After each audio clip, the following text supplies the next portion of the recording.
Welcome to the Emerging Lawyer at the Coffee Corner Show, powered by the Emerging India Forum TIF and our tech partner, Prime Infotech Solution. Theme is Behind the Scenes of Entertainment Law.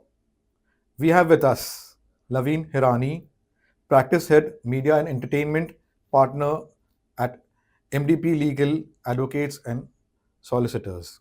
With over 15 years of expertise in media and entertainment law, Lavin has played a pivotal role in shaping the legal framework for content production, IP rights management, and celebrity endorsements. From negotiating high stakes deals to representing A list clients, Lavin offers a unique glimpse into the intersection of law and entertainment. So, friends, we are at AWFIS co working space, and this is in person first coffee shoot. So, welcome, Lavin, to today's in person 2025 coffee shoot. Thank you. It's my honor, and I'm looking forward to this conversation. Friends, I'm Lavin Hirani, host at Coffee Conversation and legal tech evangelist at Prime Infotech Solution, author of 15 books. So, Lavin, let me explain you the format. You must be aware of the two. But there is a surprise rapid fire round like Coffee with Karan. Wow. And you have to be witty, fun, and quick. So you will get this book, which is autographed by me. Can't wait. So, friends, I'm author of 15 books, and we help law firms, corporate legal, startups, SME companies with world-class software technology and software licensing and tech training. So my first question, Lavin, you have had a fascinating journey from being a litigation associate to heading the media and entertainment practice at MDP Legal. What was the defining moment that drew you to entertainment law? Wow, that's an interesting question to start with. So, Amir, before I get into that, I just want to give you a little background of, in that sense, where I come from and what I did before I went into entertainment law. I come from a background of lawyers. My dad was an established criminal lawyer, and he used to focus on Customs Act. Ever since I've been a child, I've interacted with his clients as well on occasion. And some of them were from the industry. There were music composers, there were actors who used to have various issues. Not really IP related, but sometimes someone would have a customs issue or some other real estate issue or financial issue where they used to come to my father as clients. So I've always interacted with people from the industry. When I started off, I also started working with Mr. Abad Ponda, who's a criminal lawyer. He's a very established criminal senior advocate at the Bombay High Court. And he's, as you know, he's renowned for representing a lot of celebrities, case in point being, Salman Khan, Preeti Zinta, and the likes. So even while working with him as an intern, I came across various issues that celebrities face, mostly on the criminal jurisprudence side. Post that, I started working with Khaitan and Jaikar, which again is a firm which was started by Mr. Mohan Jaikar, who's a solicitor, and he's the husband of Smita Jaikar, who's again a renowned Marathi actress and a Bollywood actress. So he also had a lot of matters which I worked upon for various clients from the film industry. But what I think would be the defining point is when I was in Manchester doing my master's in law. I specialize in IPR. Is when I realized, the nuances of copyright law and how it works across the world. And copyright essentially is, even if you see the Copyright Act, is mostly to do with films and content and screenplays and music. So when I came back, I really took a liking to this subject. I realized that there's a upcoming market for it. There were not a lot of lawyers doing it. There were few firms which were established. There were few independent practitioners as well. I started working with Ashni Parekh, who was a very established independent lawyer. But I realized that there would, just as a junior at that level, I needed to have more exposure. Working in a firm would have given me a more, better grounding foothold than working with an independent lawyer. Is when I joined Nayak as a litigation associate, and then the rest is history. So, Lavin, you did your master's in IPR. Nowadays, a lot of cases are coming up like personality rights. Jago Dada did, Amitabh Bachchan, and many other artists. And recently, I went to an article, Ashneet Grover did his trademark. So, what are your views and how this trend will help celebrities protect their voice, their name from being misused? No, so firstly, I think the understanding in terms of protecting your personality rights has always been there. There is no law on personality rights in India, but under common law, it has been recognized as a right that every individual holds, especially for personalities and celebrities who have situations where people use their names and faces and images for commercial gains, and it's nothing new. There has been cases even as 20 years back where celebrities and superstars have sued successively to get injunctions against films or endorsements or brands, using the name of a celebrity. What's happened recently is that because of AI, it's very easy to morph the face or name or voice of a celebrity, and which is why we're seeing these kind of situations where, like Mr. Bachchan, Mr. Jackie Shroff, Mr. Anil Kapoor, have got these dynamic injunction orders where they, instead of waiting for someone to breach their personality right, they're getting those preemptive orders where they can stop that from happening on a real time basis. And again, this thing of trademarking your name, you have to have a very you have to be a very famous celebrity and achieve a certain status to have your name registered. I know Mr. Shah Rukh Khan has done it. Mr. Sachin Tendulkar has done it. Not only just the name, they've also registered their initials. So, for example, Mr. Khan has registered SRK and Sachin Tendulkar has registered SRT. Um, so it's nothing new. It just got highlighted in the news recently. So yeah. Wow. Okay, my next question will be related to IPR since we have taken up this topic. Intellectual property rights are a hot topic globally.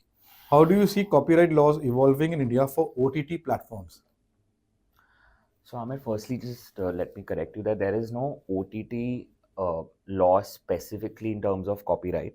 Copyright is vested in films, web series, any kind of audiovisual content, and their underlying works, which is music, the lyrics, the songs, the script.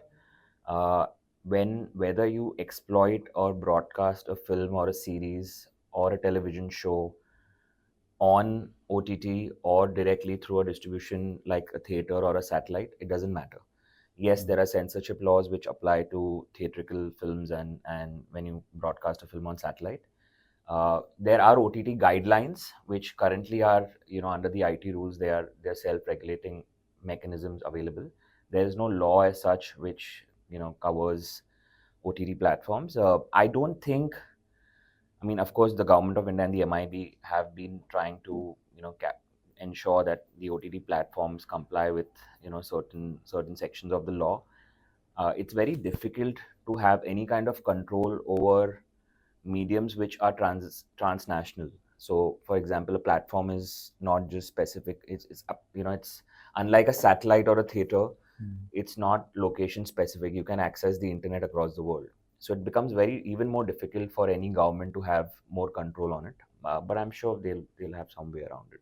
Wow. Okay. Uh, so, Lavin, what was your most challenging case in or transaction in the media and entertainment sector, and how did you navigate it? There have been various instances where we've sort of got orders and got successfully ensured release of films for clients.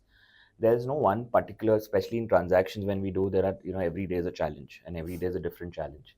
uh, Sometimes you might feel a transaction is not worthy of it being called a big transaction, but because you are representing a smaller client, it is more challenging than something which might be 100 crore deal that you're doing, where it's not as challenging enough.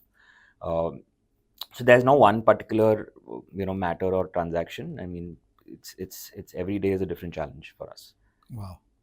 Okay, Lavin, with your background in both in-house and external counsel roles, how has that dual perspective helped you negotiate better deals? Oh, it's been of a great help. And I would in fact recommend everyone to at least every lawyer who's the entertainment field or even otherwise to have an in-house experience after they've achieved a certain set of skills working in-house, working as lawyers in law firm. What happens in a setup like a private company or a production company or a studio is that you are not only interacting with other lawyers who are doing similar work, but for example, when I was with Red Chillies, I was interacting on a daily basis with their marketing team, their PR team. You are the only person to go to, especially when you're a head of legal or a head of a department, when any problem arises. So unlike when you work in a law firm where you would go to a senior partner or someone else who's above you, here the buck stops with you. So it's a more responsible job. Plus, you also understand, you don't have a ringside view of what's happening. You're actually in the game as a as an in-house counsel. You understand why things are done. There's a lot of confidential things that lawyers or clients don't want to share with lawyers. Um, so it's a very different experience. It's a must, I must say, for all lawyers to experience that. Wow. And it really helps with you rounding you up as a lawyer. So continue conversation. Your role at Red Chillies related to production and content acquisition. How did you handle that? So just to give you a background on this as well, when I was moving from Haryani to another in-house role, the Red Chillies team, who I was, they knew me because of certain transactions I'd worked with them, reached out and offered me a role in-house. Um, why I took it up, and in fact, I was perhaps the only and the first legal head that they had. They didn't have a legal department back then, and even today they don't have it. Is because I wanted to understand how content acquisition, distribution, and they were in fact just starting out as a company in terms of distribution. They recently hired people from various studios. Uh, they were until then only a production company, but now they are a studio because they distribute on their own. They syndicate content on their own. They don't operate through other studios and rely on other studios. Um, so it was a fascinating period of my career, because I got to learn a lot from various HODs. Whether, like I said, there was a distribution team, there was a marketing team, there was a syndication team, then there was an overseas distribution team as well. So yeah, it was all in all a great experience. So let's move to your bigger role. Hmm. You have worked on international transactions as well. How do you handle the nuances of cross-border deals in entertainment? So again, what happens in a lot of international deals is, and we have clients who are working with perhaps a talent in India who's working with a studio abroad, or a producer here who's trying to engage a talent abroad. We usually deal with agencies and lawyers from abroad who generally get a sense of what we're trying to achieve, because the copyright laws are similar across the world, but the customary practices are very different. The way deals are structured, films are made. I think India is still, while the Indian film industry is so popular, India in terms of the way deals are structured and films are made is still at a very nascent stage. If you compare it to perhaps the UK film industry or uh, the US film industry. So it's just about understanding those local nuances and the local customary practices there. For example, in France, you would they would not allow you to distribute a film through OTT platforms until a certain period is expired from the theatrical release. When you deal with authors, or like for example, take remake rights for any French film or the other European films, there are certain other restrictions in terms of exploitation. So it's basically it's experience what teaches you how to deal with it. But it's a fascinating way to understand how different jurisprudence work across the world. So my next question will be this for the legal side. I'm coming to people handling, because you're working with cultural differences people. Yeah. So what advice would you give to handle cultural differences and they are in sync and the deal goes win-win for everyone? I think when you're someone working in India anyways, you anyways have so many different cultures to deal with. Yes. because every part of the country you have different kinds of languages, different kind of people, different kind of thought processes. uh, that being said, when you deal with say a foreign lawyer sitting somewhere in Africa or the UK, as long as you are long as you're straightforward and honest and clear in what your client wants and without getting too rigid, being always open to learn, accept your mistakes if there are any, I think you're sorted. I think people across the world and lawyers across the world are in that sense pretty adept with dealing with these situations, so there's never been an issue in my opinion. Perfect, perfect. You said very well, Kibai. I'm ready to learn and you guide You me. have to, That's absolutely. a beautiful answer you gave. So, friends out there, lawyers and everyone, anyone, uh, except people are there to guide you, but you have to tell them, Kibai, I am ready to learn. My next question: working with high profile clients and celebrities can be intense. How do you strike a balance between professionalism and maintaining client relationships? Are you trying to say that whether you how often do you like become close to your No, no. clients as friends, or like Like, how do you maintain a healthy I work mean, life, working relationship? I have been Or very anything you want to very add? clear from day one, and this is again given my experiences with seeing other lawyers and other senior lawyers, especially when I was working with Mr. Ponda and Mr. Jaikar and all. You always have to define a thin line. Even Mr. Amit Nayak, when I was Hmm. working, I think always have to maintain a thin line between professionalism and your and being friendly to your clients. You have to always be warm and friendly with your clients, but never go beyond that line. So, for example, you would never see me getting drunk or drinking with a client or going to their birthday parties or vacations, which sometimes I do see lawyers do. Hmm. Um, yes, the odd screening, the odd dinner, all those things are fine, but Ah, nothing beyond that. I mean, as lawyers, we have to maintain that that's dignity perfect thing. That applies to across, across the across, industries. across. So you have See, to a friends thin might line. become clients, which is a different thing, but and you might get sometimes and develop an affinity with a client, but never go beyond that, because eventually you're a service provider. Your service provider and your career You're a restricted. support function. Yes. So yeah, support. We are a service provider. Beautifully said, Lavin. So many insights you're sharing in the conversation. Okay. Uh, with over 15 years in the field, how do you keep yourself updated in such a fast evolving industry, Lavin? I read, I talk, I learn, I listen, and it's never always, just from reading material out there. I have a wonderful team. I'm always interacting with them. They keep updating me. Clients keep updating you. You yourself read with what all laws are coming in. There are some lot of interesting websites, legal websites, bar and bench, and etc. You have to keep updating yourself, and that's the only way. You have to keep learning as a lawyer or any professional, whether you're a CA or a doctor. You have to always be updated with what's happening around, and not just in terms of what you are doing in your stream, across the world, globally, especially with films, because with films, like I said, films are always deriving from society. So when you're Hmm. dealing with someone, there are always references to events that have happened or are perhaps going to happen. Mhm. So you have to always be abreast with everything, and that's what I try and do. Wow. So now, what advice would you give to aspiring lawyers wanting to specialize in entertainment law, Lavin? Interesting. So, like I was saying before we started, Yeah. entertainment law has become uh, a favorite amongst a lot of pass outs from in the legal field. And why not? I mean, when I started, there were not enough lawyers, and it's only good if we have more and more professionals in the field. That being said, I would not advise if you're trying to become an entertainment lawyer because of the glamour side of it.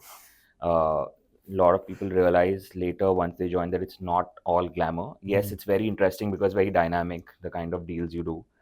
Uh, you have to always be sincere to your work, just how you would be in any other vocation, and always willing to learn and put in the hard work. Always get that experience before you plan to move into an in-house role or a different position. And yeah, I mean, you have to be open to learning. So yes. Perfect, perfect. I'm just referring to a net series on the CA. He got influenced with a startup mentor he was looking up to, and he put him in a soup. So you define very well. Okay, don't go by the glamour, and then you will be stuck up, and Absolutely. your life and all those things can happen, which it will Absolutely. screw your personal, professional, and your family life will go for a toss. So you said no, mid and thin line. Beautifully you to. said. Yeah, but Absolutely. you come here, you're a service provider, do your work, go home. Yeah, because I've seen a lot of, lawyers do that, and then you don't focus on. Yeah. There are lawyers who also focus completely on, just extracurriculars in terms of, going out and stuff with clients and stuff. You don't need to do that. You don't need to go beyond a certain limit to even build a clientele, in my experience. Perfect. So now that was off the. Just wanted to summarize and go Yeah, to the next sure. section. So let's understand Lavin as a person. My first question: tell us about your family and formative years, Lavin. So I come from a family of lawyers. My father was a lawyer. I have cousins who are also in the field. I've always been born and brought up in Bandra, Bombay, and I've always been here, except for the part where I wanted to pursue masters abroad, and when I pursued it in Manchester. And yes, that's me. Okay. So let's go to your days playing cricket for Manchester University. What are the memories and some besides cricket? What were the exciting things you did in London? I only studied. Absolutely, there was nothing else. Even cricket was perhaps very few occasions where I played for the local uh, university there. It was a few matches, and the rest of the time I was only studying, Oh, neck deep. wow. Okay. Uh, are there any hobbies or interest you've taken up recently, Lavin? Yes, so because as lawyers, we are mostly, and especially as transaction lawyers, we're mostly in an office glued to our laptops.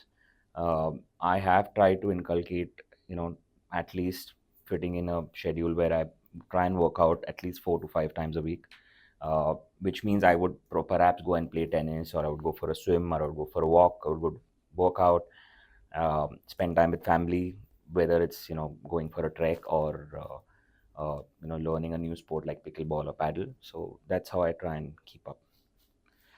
So for 2025, what have you prepared for your bucket list to do professionally and personally? That's very confidential.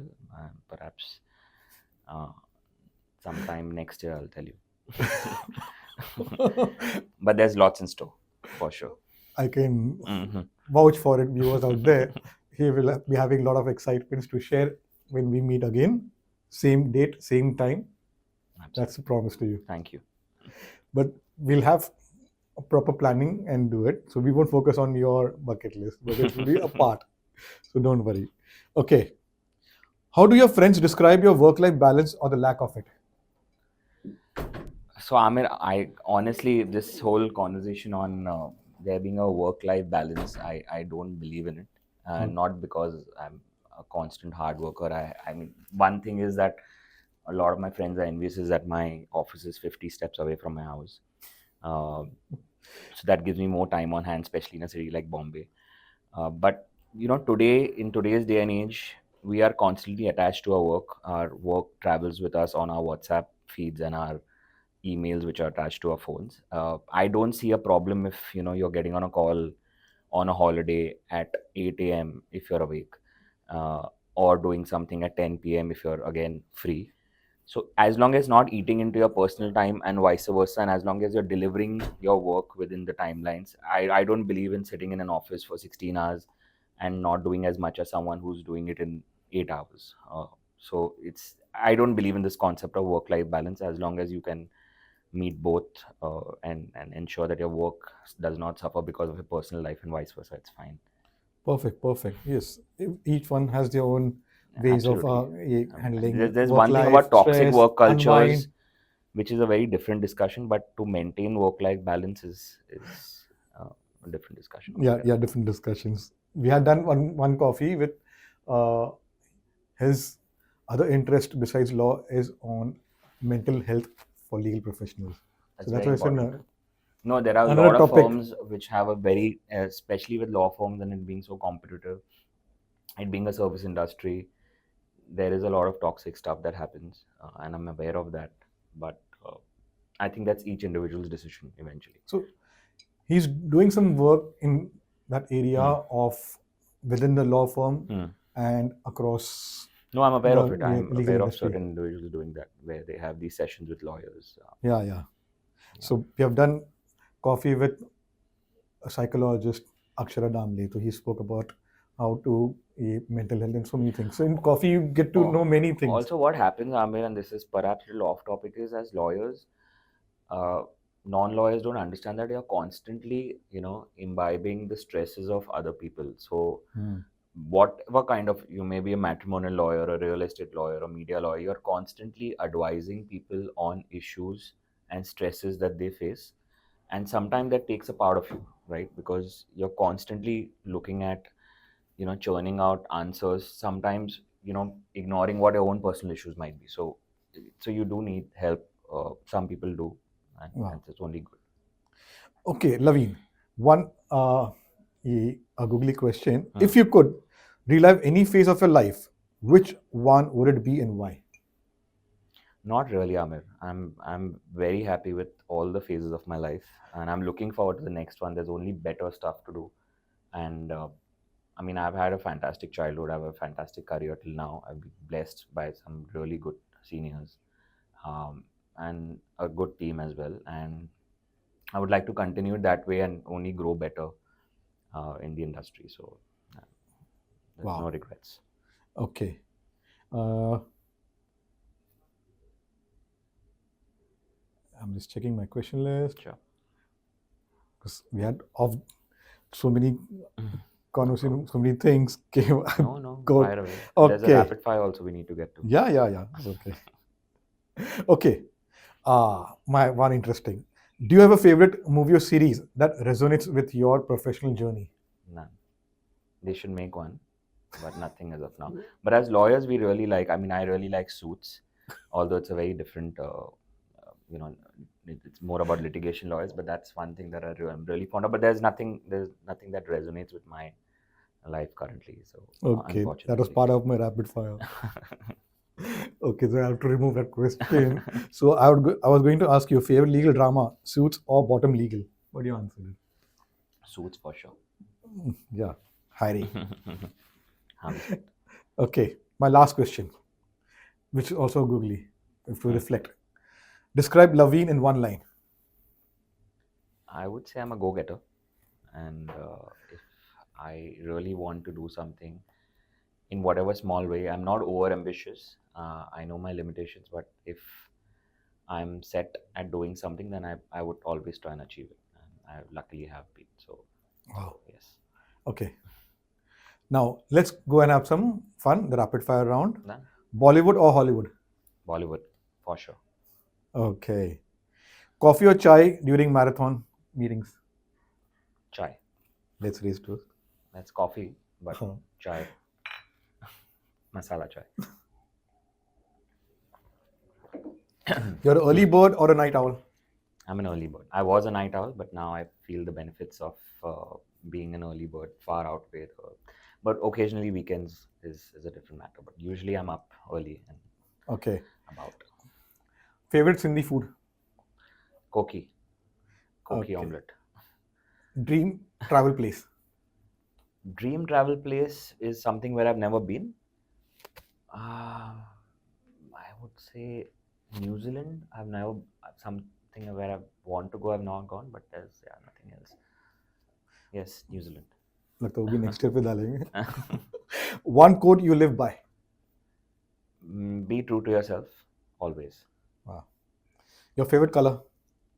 Black, but should be white. But black is something I'm usually attracted. From desserts, which is your favorite dessert? I like tiramisu, and I like mostly chocolates. I don't know if that can be considered a dessert, but I don't have a very sweet tooth. So, but I love tiramisu. So okay, so you did well, and here's your book, your gift for New Year. Thank you. That's technology. And oh wow. Thank you. See Thank you you so much. later. It was lovely chatting with you. Okay. So, friends, it was a lovely conversation on media and entertainment law, which has become a niche area and a favorite, according to Lavin. So, he has shared many insights. Okay, we have to draw a thin line. Don't get too personal. Focus yourself where you want to go in your professional career. Media and entertainment is one of the booming industries. You're dealing with a lot of film personalities, different personalities, production houses, so many things, managing so many things, people, culture, so many things. So this is the episode where he has shared his journey and what do you say, tips how to go about. He has been also suggested be part of a corporate legal team. So friends, lawyers who wants to aspire, build a career in media and entertainment law, this is the episode. And clients, customers who want to connect with Lavin for Please their share media my number. entertainment cases, his details will be in the caption. So this is an interesting conversation in person in 2025. There are like 300 plus episodes on the Coffee Corner Show. Subscribe, you will get inspiring journey. And if you want to be featured like Lavin, we are on social media, the Emerging India Forum website, and the social media handles. Leave a comment. Our team will connect and invite you to over a cup of coffee to have interesting coffee conversation.